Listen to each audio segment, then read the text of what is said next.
behalf of the South Country PTA Council, I would like to thank you all for coming out to our Meet the Candidates night. I hope you enjoyed the refreshments. At the end, we're going to have refreshments in the lobby, and then you're also going to have an opportunity to meet the candidates. My name is Tara, and I'm the co-president of the PTA Council. Also here with me, our PTA Council co-president, Chris. Tonight we have the opportunity to hear from two of the three candidates who are running for the two open seats on our Board of Education. Regretfully, Ms. Cheryl Felice could not be here due to a death in her family. Our thoughts are with them tonight. We do have our other two candidates here this evening. Please welcome Ann Hayes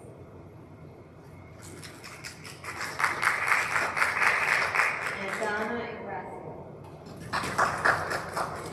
Ladies, thank you for taking the time to be here. Tonight's event will be moderated by Suffolk Region PTA. I'd like to introduce our moderator, Gerard Bergman, and our timekeeper, Mara Jean Wilson. Once again, thank you for all your attendance, and I will now turn this evening's event over to our moderators to go over the grant rules. Okay, thank you. Good evening, everybody. Here's the guidelines for the Meet Candidate night. These are the guidelines we use for all of our events. One, no letters or statements by absent candidates will be read. Only the candidate's present may speak. There will be a moderator and timekeeper for Suffolk Region PTA. Each candidate will be allowed 3 minutes to make a presentation, stating qualifications and reasons for running. When the 3 minutes are up, the timekeeper will ring a bell to signify that the sentence must be completed. All questions will be taken from those written on index cards or vehicles selected by the moderator. We may not necessarily hear your question in the way it was written.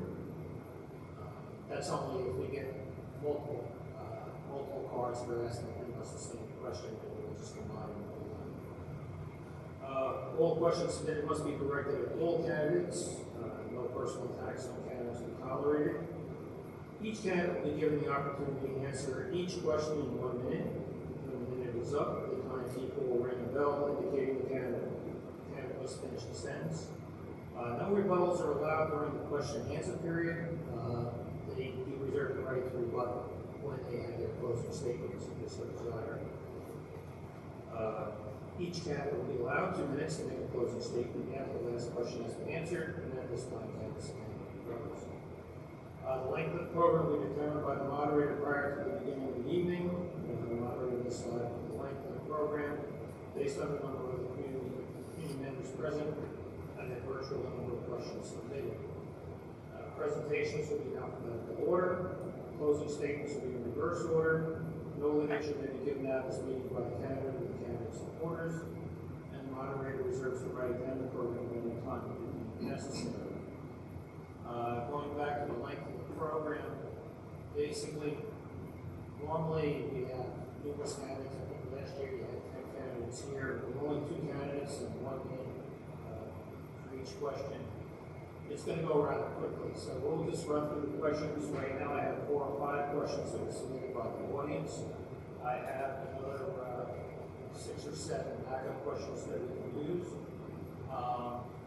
If anybody does have an technical question now, put it on the Discord, bring it up, just drop it right next to me, and we'll include it. Alrighty, so that's basically the ground rules.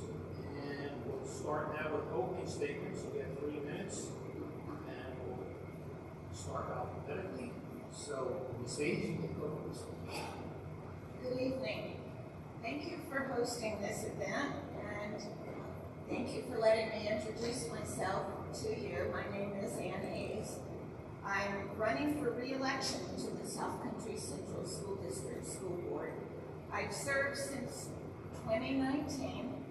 3 years as president, 1 year as vice president, and I'm looking forward to continuing my service for 3 more years. I'm running because I believe that public education is the bedrock of our democratic society, and that in this century, our schools need to be the center of our community, and we need to be producing well-educated, well-rounded students who can fill our workforce, lead our communities, and take advantage of all the opportunities that life will bring them. I want to help effectuate the promise that I think we offer to all children in our district, and that is that we will help them gain that future through our educational system, through our investment in their education. That is guaranteed to them by the New York State Constitution, and it's supported by this community to fully prepare them to live fulfilling and meaningful lives as adults who can make positive contributions to our community.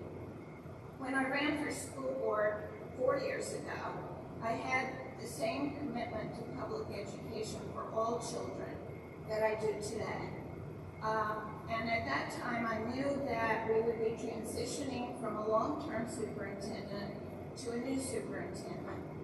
And I wanted to use the knowledge and skills that I had acquired during my professional life as an attorney, and also as a mother of 2 Belport High School graduates, and a long-time community resident, in order to help the Board of Education establish a successful relationship with the new superintendent. And I've taken advantage of lots of training programs that are available to board members in order to understand the difference between governance, which is what the board does, and administration, which is what the superintendent does. So I have been retired for several years now, and I'm fully committed to continuing to help the board govern our district as it sets goals and priorities to effect our mission of delivering exceptional educational opportunities for our children. Ms. Rossi? Thank you. First, I would like to thank God for helping me to have the wisdom and fortitude to sit here in the auditorium here and have the inclination to run for South Country School District Board seat. I want to thank my children who are not here, Paul and Olivia, who have been instrumental in supporting this endeavor. Pat, who's in the auditorium, who actually who attempted to run last year. I'd like to thank the PTA for hosting this. I want to thank the South Country residents for being here. And I truly would like to thank, even though they're not here, all the children of the South Country School District. They've gone through a lot from COVID back to the housing crisis and the financial crisis. I think that if there's any group of, any generation that has suffered the most, I would have to say it's these kids right now. They went through a horrible time with COVID. But with that being said, one thing, it doesn't sound like friendly or that nice, but one thing that's inevitable is we are all going to die. We are all going to die. So with the fact that we are all going to die, we have to realize that time is our most precious resource. And what we do with our time will make the difference how we live our lives, our goals, and how we spend our time. I think that the children, I'm not quite sure with how things, from what I'm seeing, I don't know, this whole time, this endeavor, I started poking around, looking to see what's been going on, and I see that another child passed away in October of 2022 from allegedly, maybe causing from cancer from the landfill. Javier Coleman, 13 years old, no longer here, allegedly from the landfill, the cancer from Frank P. Long. People were talking about, it's been tossed around since 2005 that Frank P. Long would be closed down. That's one thing. Second thing that's really bothering me, troublesome, I reached out to the district to find out where is the academic ranking right now compared to New York State. With comparison to all the schools in New York State, where do we stand academically? And the district could not come up with that answer. they don't know. So search School Digger reports, and this district has plummeted in rankings according to School Digger reports, about 16 percentage points from 2012 to today, so to last year. 16 percentage points. Academically, these kids have gone down. Now we. Okay, thank you. Alrighty, so,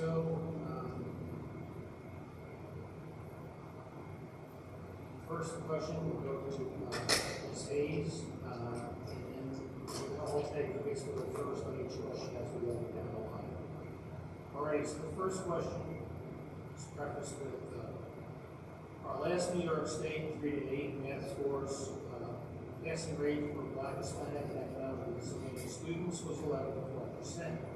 While students in our district have a 37% passing rate, the average passing rate in Suffolk County was 40%. Board, how do you feel is the best way to address this discrepancy? Stacey? Thank you. The passing rates that you're referencing indicate problems with data collection that our district has been having, largely because of the large opt-out rate that has taken place over the last years. So it's only a small sampling. In terms of providing exceptional education for all students, and in particular, the students of color and different backgrounds, our district has some very innovative programs that are involved, and we're seeing some tremendous advancement of our students. We're seeing engagement in learning. We're seeing them involved in activities. It's all, our administration is working diligently in order to make sure that all our children are involved in the learning atmosphere that we're providing. Okay, thank you, ma'am. Ms. Gracia? I spoke to many students, knocking on doors, getting their opinion with how things are going in school. And one program that was in place last year, I'm not sure if it is this year, I'm being told that it isn't, is the PASS program, which is an after-school program for high school students, I believe, where it really reinforced what they were missing in school. I think that a big problem that's going on in the classroom, from what I'm hearing, is there's a lot of bullying in the classroom, which is creating a lot of distraction. The kids are distracted by commotion, name calling, well, as well as faulty Chromebooks. They can't use the locker. They're not being actually, the kids are not very comfortable in the school. I'm being told that the lockers aren't able to be used. The Chromebooks are falling apart. There's a lot of bullying going on. When they go to lunch, it's like three things of slop on the dish. So I think that will help them if they feel respected and if they're treated with dignity. I think that will go a long way with improving school grades. Okay, thank you, ma'am. Alrighty, this second question, we'll start off with Ms. Ingracia. Again, it's got a preface on it. Roughly 70% of waived industrial development agency property tax exemptions are school taxes. South Country School District is in the top 10% of New York State districts in lost revenue per child due to local IDA tax expenditures. In the last 2 years, Brookhaven IDA exemptions waived tens of millions in South Country school taxes. The Board of Education district never opposed any of these exemptions. What would it take for the Board of Education / district to oppose unnecessary IDA tax expenditures, which defend the South Country School District and shift the tax burden from wealthy corporations to existing residents and businesses? Well, first, I think that the residents are way overtaxed to begin with. So I'm not quite sure about that. And I also am trying to find out if the Brookhaven landfill in particular contributed any kind of financial resources to the South Country School District. I think that a lot of the expenditures, the tax money. I was just told a few minutes ago that you're hiring another 13 positions, and the tax rate is going to probably increase, of course, again by 2.75. I also found out that since 1970, 5%, there's been an increase of school attendance by 5%, yet the employment at these public schools has increased by 95%. Why is there such a disparity with that? Thank you, ma'am. Ms. Hayes? The comment about, or the question about the IDAs is an important question. It's being addressed by our New York State School Boards Association in their legislative efforts in Albany in order to get changes made in state laws with regard to how IDA and pilots affect school budgeting. With regard to whether money is being lost by the district, that's not accurate because the district has the money that it needs. It's just the source that it's coming from is more in the regular tax base as opposed when we've got pilots. So the pilots plus the tax base gives the money to operate the business throughout the year. We rely on our legislative committees in order to try to get the legal changes that would be necessary in order to have the budgeting issues resolved. Okay, thank you. Ms. Hayes, you get the next question. After hours use of school property such as fields and parking lots is becoming a problem. How do you intend to address this? This is an issue for the administration to deal with because they're in charge of maintaining our facilities and making sure that they're taken care of. And the board sets priorities every year in the July meeting to give guidance to the administration about what are the particular issues that we feel need to be addressed. And one issue that has come up and will come up again has to do with maintenance of our facilities. This is not a board issue in terms of how to specifically deal with it. We're there to authorize use of premises by outside groups in general, and it's up to the administration to make sure that there's compliance with appropriate procedures so that the facilities are maintained. Okay, thank you, ma'am. Ms. Rumsey? For the life of me, I don't understand why Frank P. Long building has not been sold. That's the first, number one concern that I have. That building should be sold, and those proceeds should be used to renovate the 3 elementary schools, which currently look like federal penitentiaries. They're an eyesore, they're negative. We need to allow the children and the staff to go into a building that's safe, that's positive, and that it's that it's a positive learning experience. I think that that's really the first thing that we should be doing is getting rid of Frank P. Long, sell the building, and redo the height of the schools because they look like a disaster. I don't know why. I don't know why that they look like this at this point. Okay, thank you, ma'am. You get to go first on question number 4, and that's, what is your stance in regards to supporting restorative practice as a form of positive behavior management in the classroom?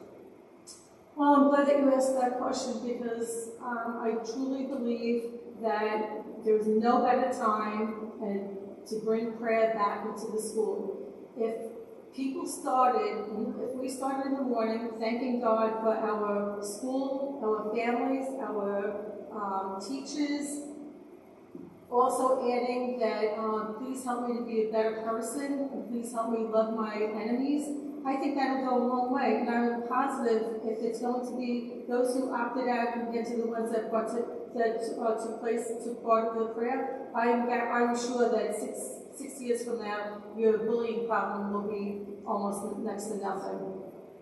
It'll be greatly reduced. I don't believe in heavy-handed actions for students. I think that they're the victims at this point. Okay, thank you, ma'am. Ms. Hayes? The restorative practices that have been used in our schools are already showing improvement in the school atmosphere and in the lives of our students. About a month ago, I was in one of the middle school's social studies classes, and one of their discussions was about mental health issues and bullying. And they admitted that the restorative practices are showing improvement. And statistically, I have heard that the rate of students who are committing offenses that previously would have been subject to suspensions has been reduced by about 70%. That is a huge improvement. And it does indicate that restorative practices and the implementation of atmosphere and policies to make each child feel that they belong is showing benefit. Okay, thank you, ma'am. I just want to let the audience know that that's the last of the audience questions that I have. I do have a short list of general questions that I will start to ask at this time. But if anyone has any additional questions that they would like, feel free to fill out an index card and just drop it right off the desk here.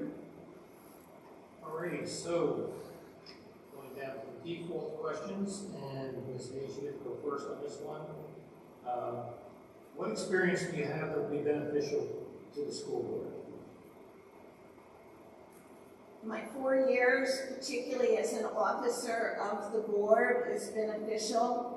I've mentioned all the training opportunities that I've had, and I've brought that to my ability to help the board be a good governing body, helping the board work together to make the best decisions for our district and the students and the employees that we have. My previous experience as an attorney taught me how to make fact-based decisions and how to avoid making decisions based upon bias and opinion. Those are critically important in helping the school district move forward. Okay, thank you, ma'am. Ms. Garcia. Okay, thank you. Before I always knew I'd be coming back to somehow help the district if you wanted my help. First, I had to make sure that my own little district, meaning my life, my home, that my children were doing well. Because of the district's failures over the years, I had to, after my son completed 4th grade at Franklin Long, I made sure that I would never be able, I would not send him back to that school again. So I took the burden, just like so many other families, had to take them out of the district, sent them over to the Bayport Blue Point School District, which cost a fortune, and the district never called me back to ask how my kids are doing. They just said, they collected my money, but never asked me back. But as a result of that, my daughter graduated salutatorian in the Bayport Blue Point School District, went off to Fordham, now she's at NYU Law School. She made all national, all Eastern, or all state playing the violin under the direction of the South Country School District teachers. My son is graduated Cornell Law School, and he graduated number 8 in the class. They each had 8 and 11 AP classes that they took, that these kids are not taking AP classes as they should be. All right, thank you, ma'am. Alrighty, we get to go first on the next question. How many school board meetings have you attended this past year? Attending a school board meeting was a very scary experience, actually.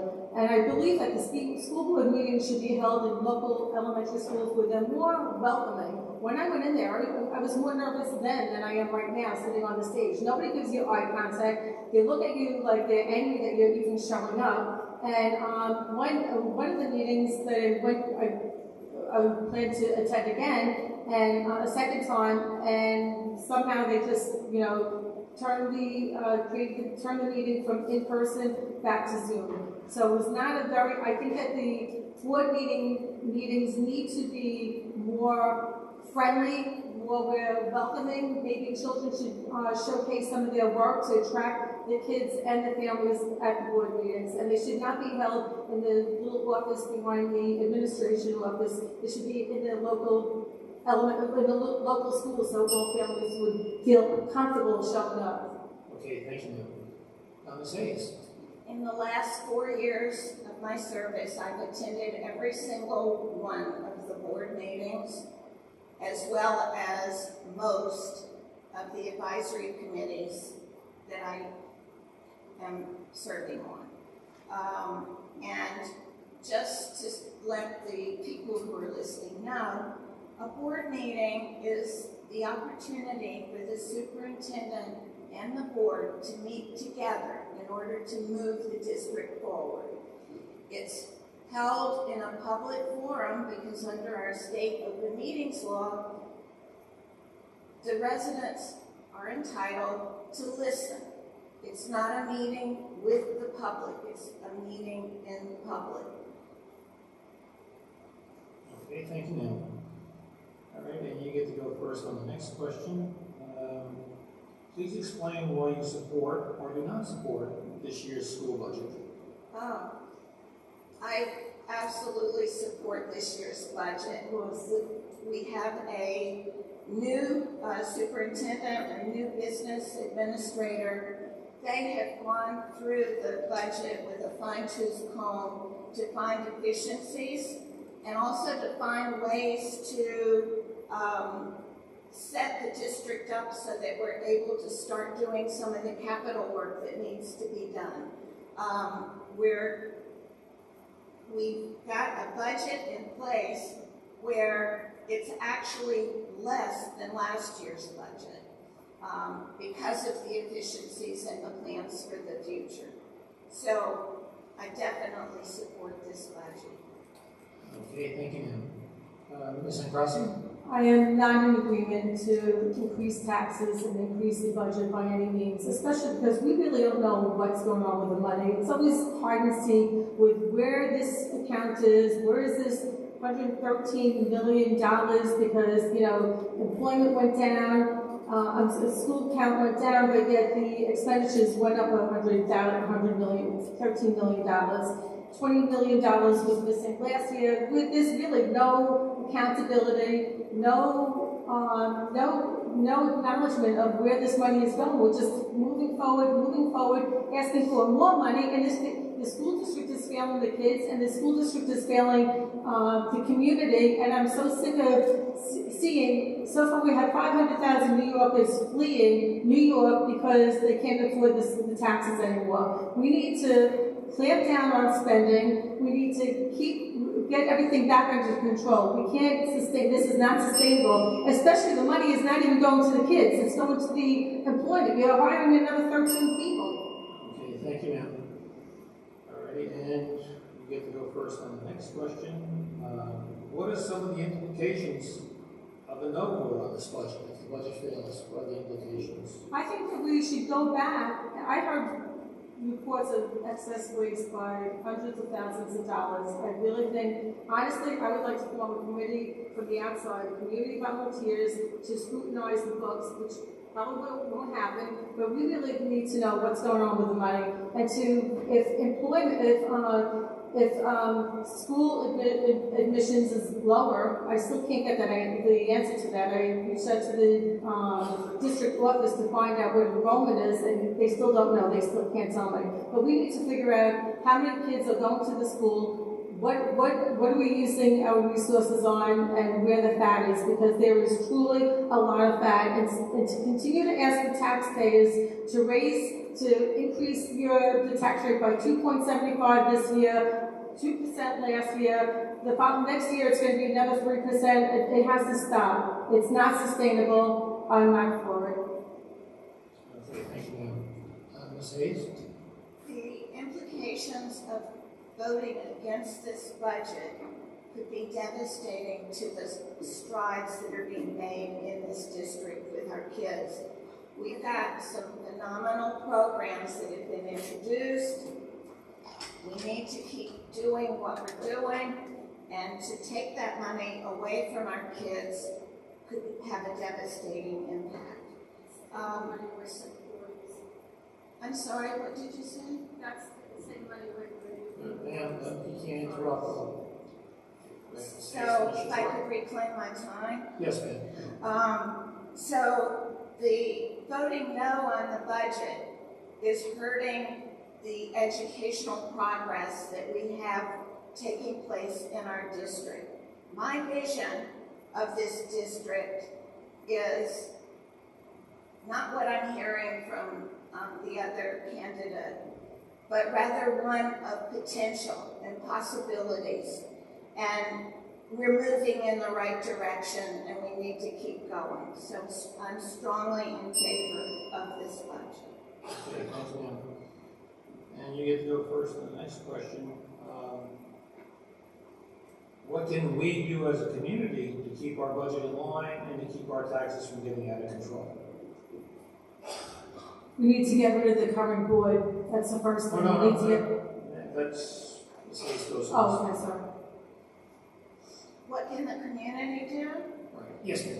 Well, if the community can volunteer to serve on advisory committees to the board, we have a finance and facilities committee, we have a health and safety committee, teaching and learning committee, and also the community that I talk to is very supportive of what the district is doing. And they recognize that a 2.75% increase in the tax levy this year, given the rate of inflation that we're coming down from, and the cost of living that we're dealing with, and the fact that our costs are 75% related to salaries and benefits for employees and for retirees.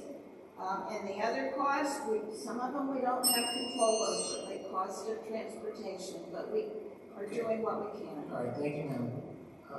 Ms. Gracia. Okay, thank you. I'm not sure which kids she's speaking to, because all the kids that I'm talking to, they're telling me it's a disaster. From the Chromebooks not working, from band and gym uniforms being disheveled, worn out, torn up, from the bullying in the school. I don't know, she said there is rampant bullying going on in the school, to the point where it's being ignored. Nobody is addressing the bullying. Everybody's closing their eyes, looking the other way.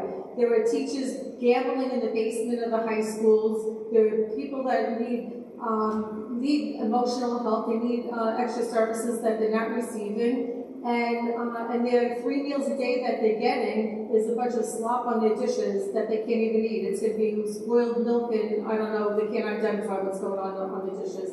And also, the progress that she's making, and maybe she's talking about the progress of being in line with Wyandanch, because that's where we're going.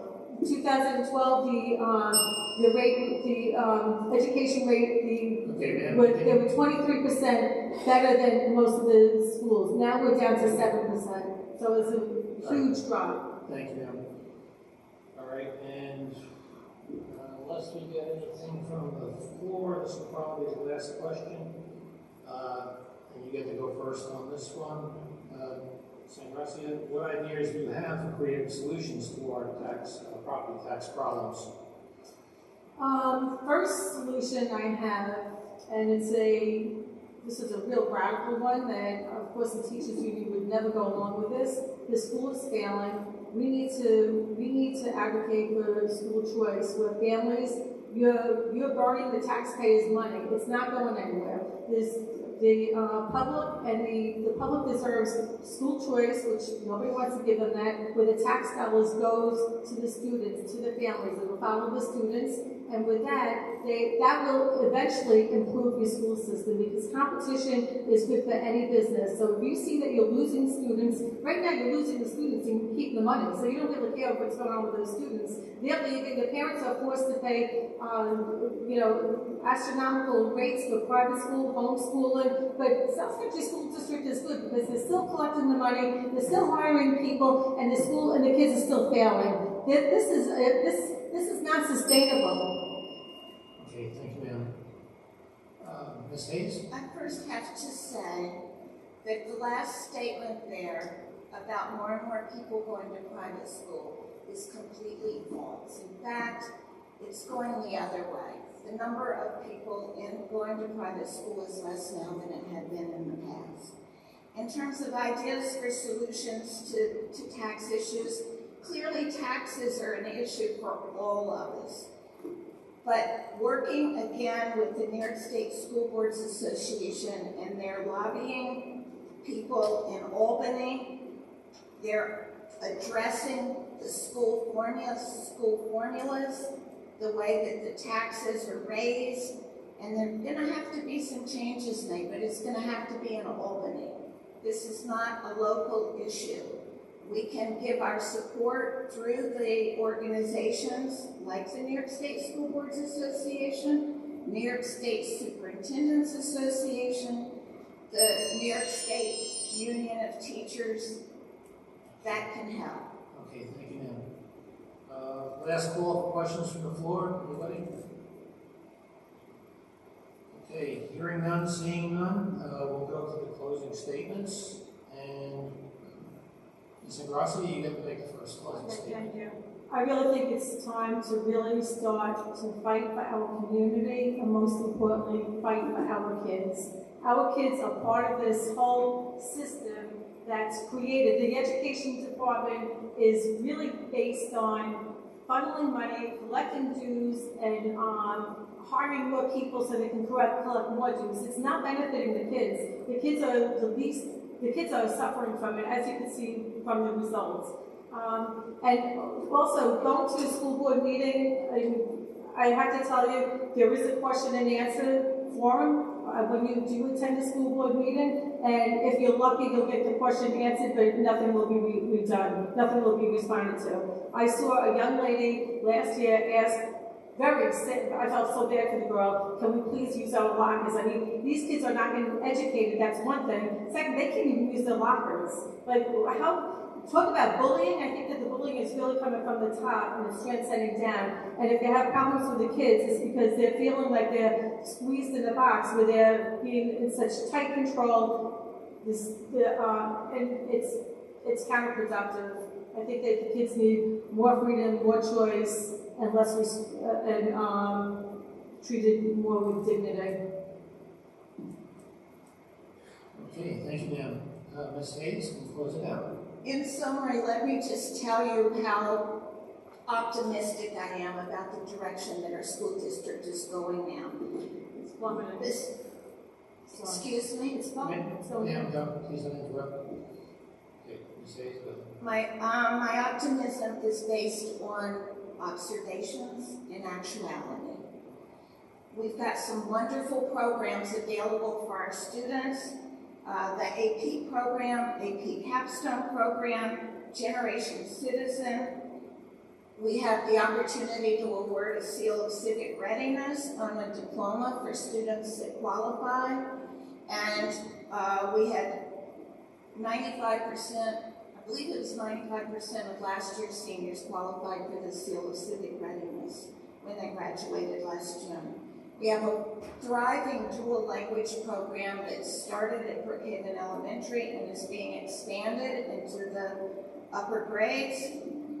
We have our educators who are being invited to give presentations at national conventions because other districts are looking to us because of the successes that our educators are having with our students. Our educators are working diligently to help the students. Our budget is put together to help keep the small class sizes because having contact between students and teachers is improved when we have the small class size and we see benefits from the students being involved with their teachers. I'm looking forward to being part of having the school district continue to improve and move on into the future in a positive way to benefit all of us. Thank you very much. Okay. Thank you, ma'am. Thank you to both candidates being here this evening. And at this point, we'll turn the program back over to the South Country PTA Council. On behalf of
Thank you, everybody.